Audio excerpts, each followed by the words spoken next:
O programa Apollo aproximou a Lua como nunca. Agora, 50 anos depois, a NASA enviará humanos novamente. Pode parecer apenas um sobrevoo no programa Artemis, mas desta vez, o plano a longo prazo não é visitar, é ficar. Olá, eu sou o Josh. No episódio de hoje do The Infographics Show, revelaremos como a NASA planeja construir uma cidade na Lua. O programa Artemis já trouxe marcos impressionantes. Em 2022, a Artemis 1 enviou uma espaçonave Orion não tripulada para dar uma volta bem-sucedida na Lua e retornar, provando que o equipamento funciona. A Artemis 2 deve ser lançada em 2026, desta vez com astronautas a bordo. A missão repetirá a jornada ao redor da Lua, testando o suporte de vida, sistemas de voo e todos os componentes relacionados à tripulação em um sobrevoo lunar arriscado. Então, o que vem depois das missões de sobrevoo? E por que a NASA quer voltar para a Lua? A verdade é que a NASA não está apenas voltando para a Lua, está indo para um lugar onde nenhum ser humano jamais pisou. Agora, o alvo é mais profundo, escuro e extremo. Quando os astronautas da Apollo pousaram no solo lunar entre 1969 e 1972, todos eles aterrissaram perto do equador lunar. Fazia sentido, pois o equador tinha terreno plano e pouso previsível. Era um ambiente relativamente seguro para a tecnologia dos anos 60, era o equivalente cósmico a molhar os pés na parte rasa da piscina. Missão cumprida, bandeiras fincadas, humanidade inspirada, mas as futuras missões Artemis vão jogar fora todo esse manual. O alvo final deles é a cratera Shackleton, a aproximadamente 89 graus ao sul, no polo sul da Lua. Isso não é aleatório, mas uma mudança calculada para o único lugar que pode viabilizar a presença humana permanente. Para entender o motivo, é preciso compreender um dos paradoxos mais estranhos do sistema solar. O Polo Sul lunar é um fascinante estudo sobre sobrevivência celestial. Em apenas alguns quilômetros de distância, você encontrará dois extremos opostos que não deveriam coexistir, pelo menos não logicamente. De um lado, há picos de luz eterna, topos de montanhas e bordas de crateras quase sempre banhados pelo sol. É semelhante a viver perto dos polos que tem sol da meia-noite. Por que isso ocorre? Os polos ficam 6 meses no escuro porque o nosso planeta tem uma inclinação de 23,5 graus, já a Lua, sua inclinação axial é de apenas 1,54 graus, então ela quase não é inclinada. Isso significa que o Sol nunca sobe muito no céu polar lunar, apenas se arrasta pelo horizonte, circulando no mesmo plano lateral. Alguns picos recebem luz solar de baixo ângulo quase o tempo todo, como na borda da cratera Shackleton e na montanha Malipert, onde o Sol praticamente nunca se põe. Ao contrário do equador lunar, uma base permanente no equador lunar enfrentaria cerca de 14 dias de escuridão total, fria e congelante. Seria preciso um sistema de baterias enorme só para manter as luzes acesas nesses apagões de 2 semanas, o que seria um pesadelo econômico e logístico. No Polo Sul, a energia solar quase constante, como um código de trapaça no sistema da Lua, e a NASA quer explorar isso. Agora as coisas ficam interessantes. A poucos passos desses picos iluminados pelo Sol, há crateras permanentemente sombreadas que não recebem luz solar há mais de 2 bilhões de anos. Isso não é exagero. Há centenas de crateras permanentemente sombreadas na Lua, cada uma com temperaturas abaixo de menos 200 graus Celsius, frio suficiente para congelar oxigênio em estado sólido. Tudo que entrar nessas sombras ficará preso, congelado no tempo para sempre. Isso nos leva ao recurso mais valioso da Lua.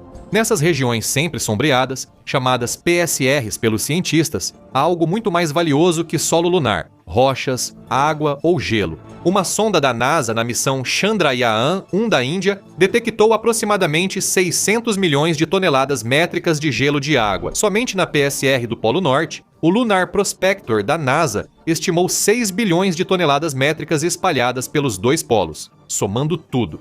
Por décadas, cientistas acreditavam que a Lua era totalmente seca. Análises de amostras de solo das missões Apollo indicavam que era anidra, sem água, o que fazia sentido. O vapor d'água na superfície iluminada pelo Sol é rapidamente decomposto pela radiação solar, liberando hidrogênio e oxigênio no espaço.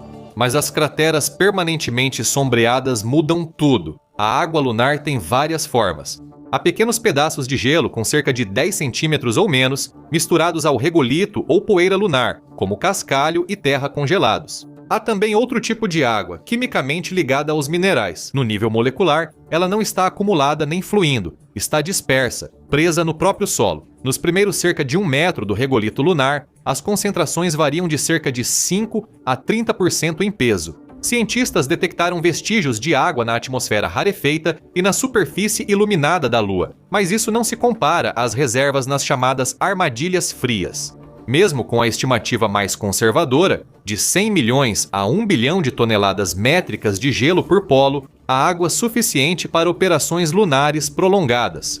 E é isso que está deixando os engenheiros da NASA animados, porque na Lua, água não é só água, é sobrevivência. A diferença entre uma visita rápida e realmente viver lá. Pense no que é necessário para manter um ser humano vivo no espaço. Você precisa de oxigênio para respirar, de propelente e combustível para mover espaçonaves e de proteção contra a radiação cósmica.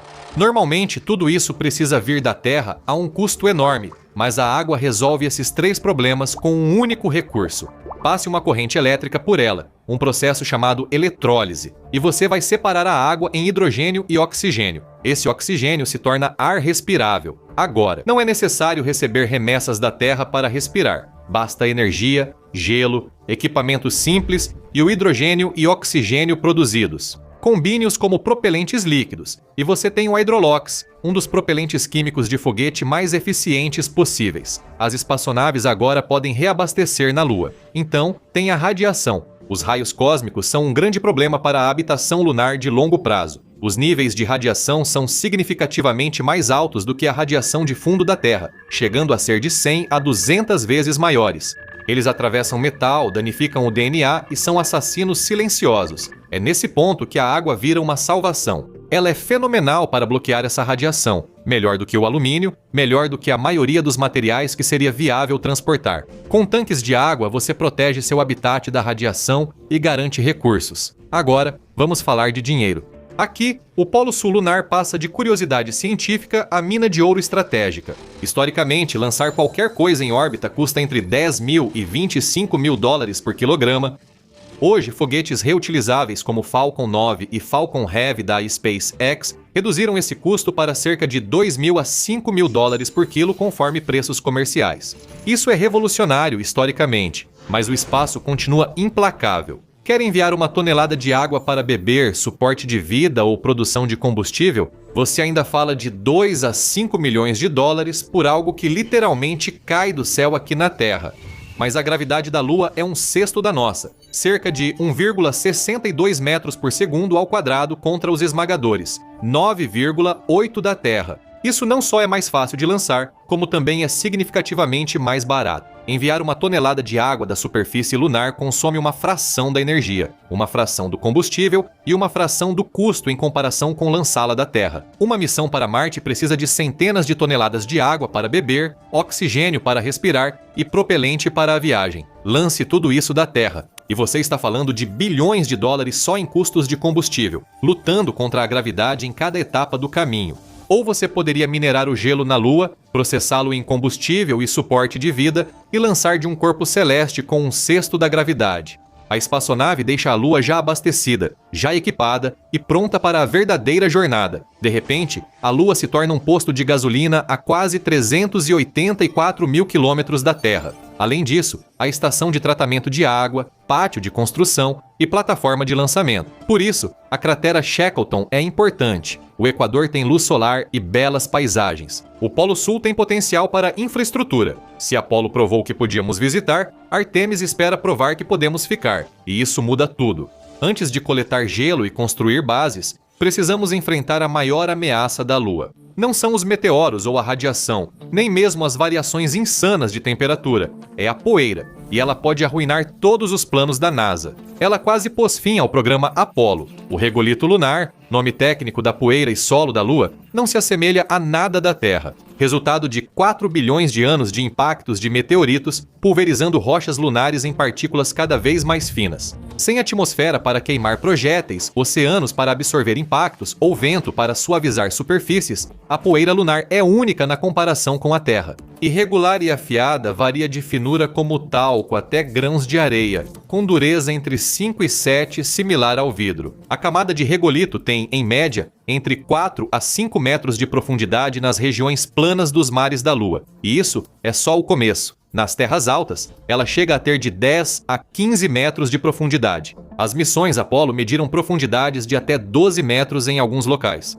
No nível granular, ele é afiado, corrosivo, potencialmente fatal e, como está eletricamente carregado também, gruda em absolutamente tudo. Astronautas da Apollo relataram que a poeira penetrava equipamentos selados, corroendo trajes, botas, mecanismos das câmeras e recipientes de amostras. Os selos a vácuo dos equipamentos foram comprometidos e a poeira até arranhou os visores. E isso nem é o pior. Quando os astronautas da Apollo 17 retornaram ao módulo lunar e removeram os capacetes, inalaram um pouco de poeira. Astronautas que caminharam na Lua relataram espirros, olhos lacrimejando, dor de garganta e congestão nasal. Harrison Schmitt chamou isso de febre do feno lunar, e em alguns casos durou dias. Estudos recentes mostraram que essa poeira não é especialmente venenosa. É mais provável que você fique doente com a poluição do dia a dia aqui na Terra do que com o regolito lunar. Ela contém partículas de sílica cristalina afiadas, o mesmo material que causa silicose, ou cicatrizes permanentes nos pulmões de mineiros. Na gravidade lunar, que equivale a 1/6 da gravidade terrestre, partículas microscópicas ficam suspensas por mais tempo e penetram mais profundamente no tecido pulmonar. Aqui está o problema. Ao descer na Lua, o foguete lança regolito em alta velocidade com seu escapamento. Durante a Apollo 12, a espaçonave Surveyor 3, que estava a apenas 160 metros de distância, sofreu danos na superfície causados pelos detritos do pouso. Em um futuro assentamento lunar com vários módulos de pouso próximos, cada pouso pode lançar detritos em alta velocidade, danificando habitats e infraestrutura.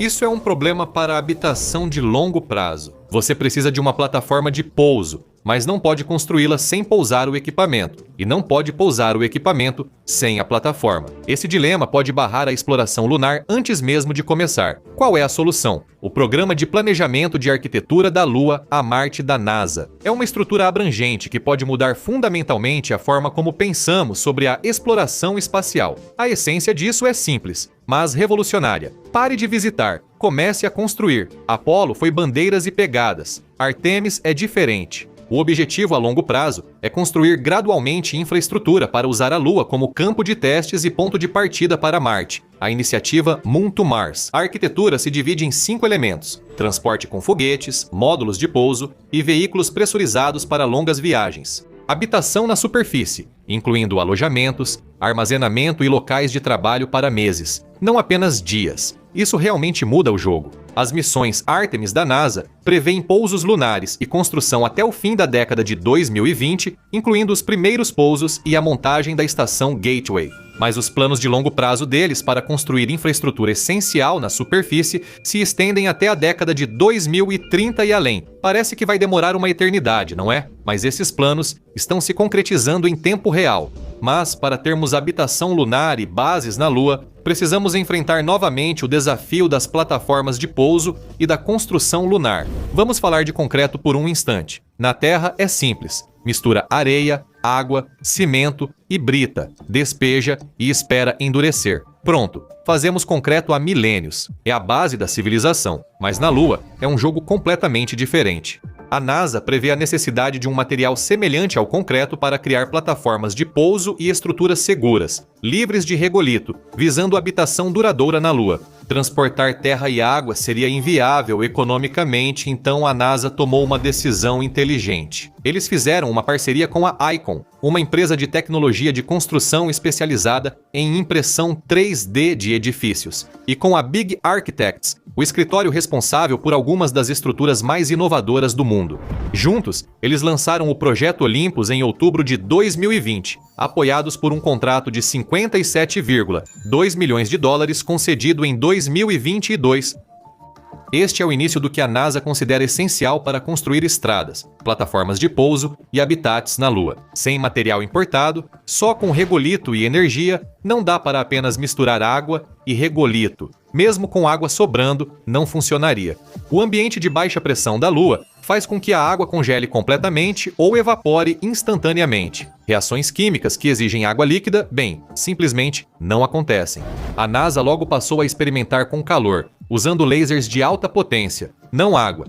Cientistas e especialistas acreditam ser possível moldar o regolito lunar em qualquer forma com impressoras 3D robóticas. Você só precisa empilhar camada por camada como blocos de Lego, e então disparar um feixe de laser focado que aquece o regolito a temperaturas entre 1200 e 1500 graus Celsius, quente o bastante para fundir as partículas. Esse processo chama-se sinterização. As partículas não se liquefazem completamente. Elas apenas ficam quentes o suficiente para que suas superfícies derretam e se unam umas às outras. Ao esfriar, forma-se um material sólido semelhante à rocha, capaz de sustentar estruturas na gravidade lunar, resistir a extremos de temperatura e bloquear radiação. Isso funciona porque o regolito lunar possui partículas de ferro metálico que absorvem muito bem a energia do laser. O material abrasivo e grudento é ideal para essa aplicação. O regolito sinterizado tem resistência à compressão semelhante a tipos mais fracos de concreto na Terra. Mas a gravidade lunar ajuda, já que isso significa que você não precisa da mesma resistência estrutural. Empilhe cerca de meio metro desse material ao redor do habitat para bloquear a maior parte da radiação cósmica. A NASA pretende usar a sinterização para construir primeiro suas plataformas de pouso lunares. O projeto inclui plataformas hexagonais de 10 a 12 metros de diâmetro, grandes para abrigar um módulo lunar. Com certa margem de erro, construir essa plataforma poderia ser quase totalmente autônomo. Um módulo robótico pousaria, mas esse primeiro pouso é arriscado, sem dúvida.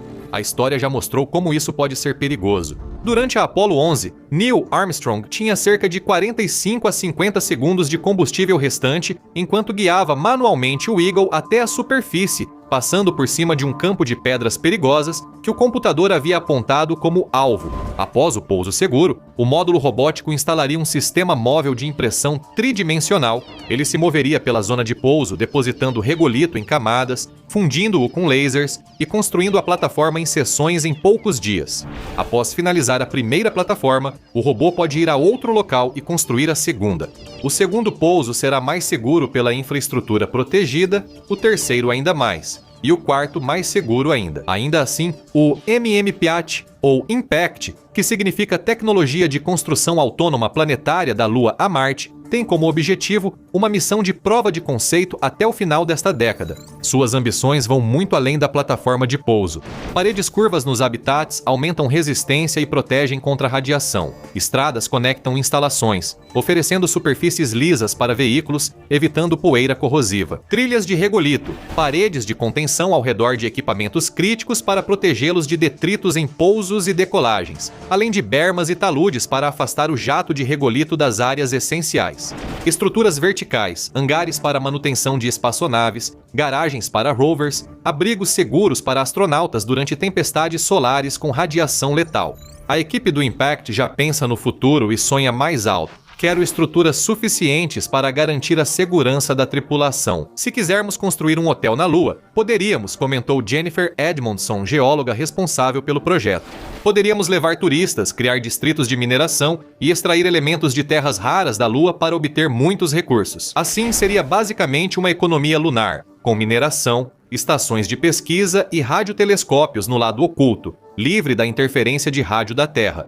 Isso seria possível aproveitando o que já existe. Há regolitos suficientes na Lua para construir várias cidades, mas seria preciso energia para isso. Isso nos remete à escolha de pousar no Polo Sul lunar, próximo à borda da cratera Shackleton. Lá, a NASA usará a energia do Sol eterno para alimentar seus lasers de endurecimento de regolito. Se conseguir se posicionar na crista certa, próximo aos picos de luz eterna, e captar a luz solar em ângulo baixo, pode ter uma chance. A eficiência dos painéis solares é a mesma na Terra e na Lua, entre 15% a 22% de conversão da luz solar em eletricidade. Mas na Lua, você não tem nuvens, variação sazonal ou atmosfera para dispersar a luz. O projeto da NASA usa painéis solares verticais, como paredes voltadas para o Sol enquanto ele circula o horizonte. Você pode até ter vários painéis em diferentes picos para redundância. Se um entrar na sombra, os outros compensam. Para uma base lunar pequena de 4 a 6 pessoas, são necessários cerca de 40 kW contínuos para suporte à vida,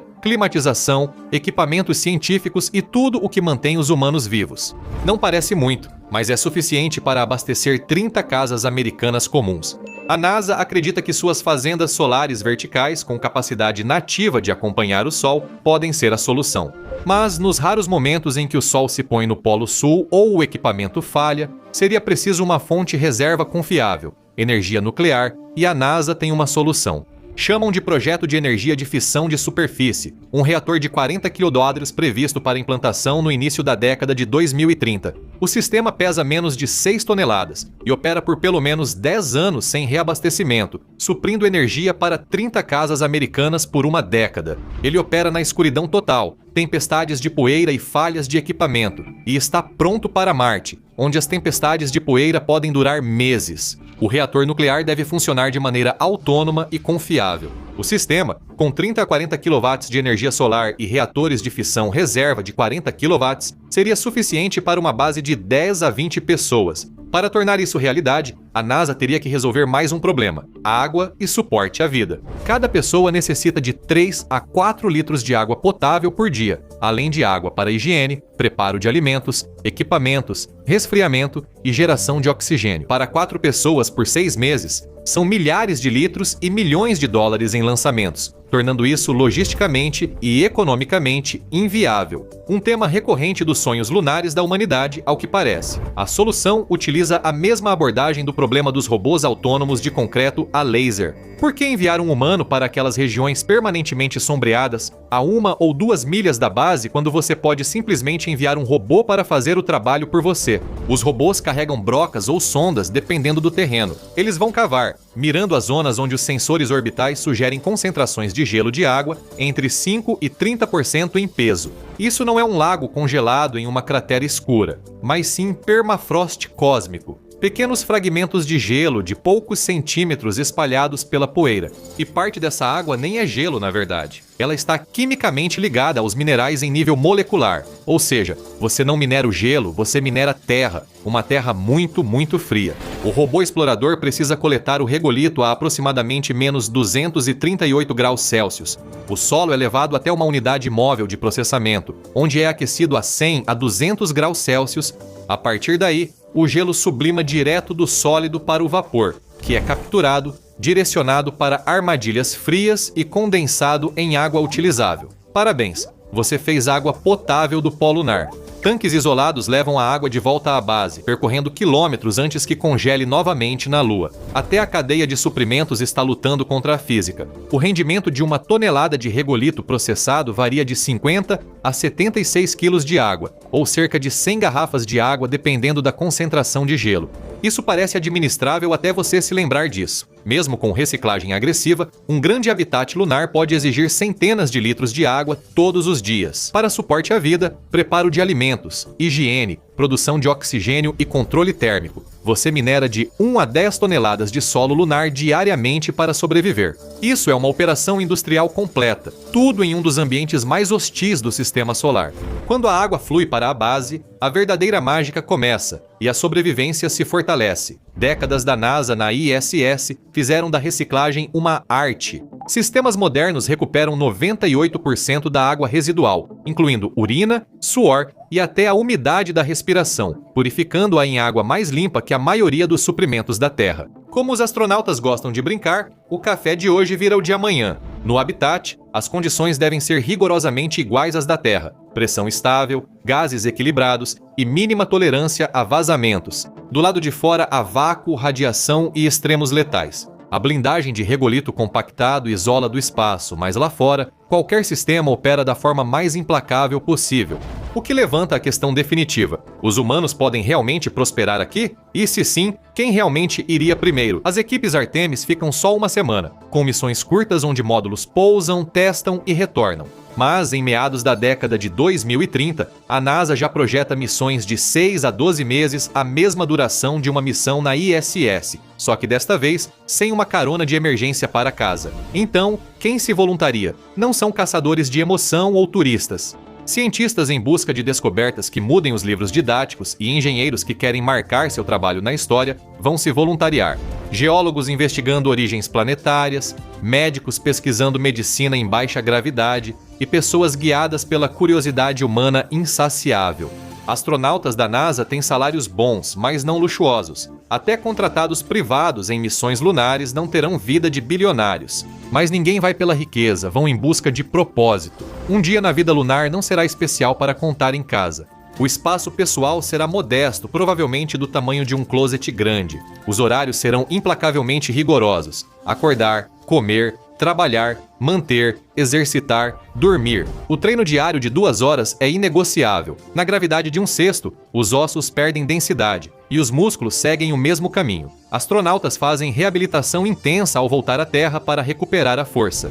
A comida é bem melhor que na era Apollo, embora isso seja relativo. Haverá centenas de opções, mas nenhuma será fresca. A alface hidropônica deixa de ser apenas um vegetal e passa a ser uma estratégia para manter o moral. E a água, ela é reciclada de forma completa, repetidamente, provavelmente até da sua própria urina. Os astronautas aprendem a valorizar frases como purificada molecularmente. Viver na Lua seria um desafio psicológico. O isolamento seria o maior inimigo, com um círculo social de apenas 2 a 6 pessoas. Pergunte a quem participou. Reclamações sobre comida, regolito e tempestades solares parecerão insignificantes. A próxima década pode discretamente mudar o futuro da humanidade. Artemis não marcará um retorno à Lua, mas sim uma chegada, a fundação para a permanência, o portal para Marte, o primeiro passo verdadeiro além da Terra. E ainda assim, para algo tão tangível, tão histórico e tão próximo, mal estamos falando sobre isso. Apolo nos deu pegadas. Artemis pode nos dar uma civilização extraterrestre, e isso vale a pena ser explorado. Se achou incrível construir uma cidade na Lua, veja 50 fatos surpreendentes sobre o espaço que você não conhecia ou clique neste vídeo.